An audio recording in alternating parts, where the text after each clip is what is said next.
Korang bayangkan bulan 11 di Harbin, China pun dah dapat salji setebal ni. Dan sebenarnya kalau kita pergi ke tempat snow ni bukan setakat seronok je, stamina tu pun penting weh.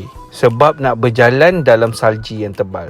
Waktu ni aku dan family berada di satu tempat di Snow Valley, nama dia Wusong Ling. Nak naik dari kaki bukit ke atas bukit tu memang dah include aktiviti snowmobile. Harga dia 400 yuan satu orang. Kalau kanak-kanak 200 yuan.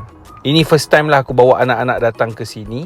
Dan korang tengok bukan senang weh nak tengok diorang ni. Memang penat weh, tenaga diorang luar biasa. So bagi kita yang nak jaga anak-anak ni perlulah tenaga. Jadi kalau travel dan perlukan tenaga, korang kena bawa ni VitaBit.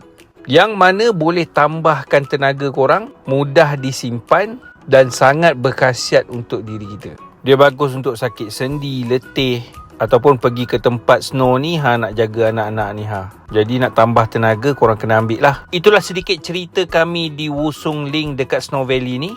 Nak tengok episod panjang, kena tekan playlist di profil aku ataupun join link di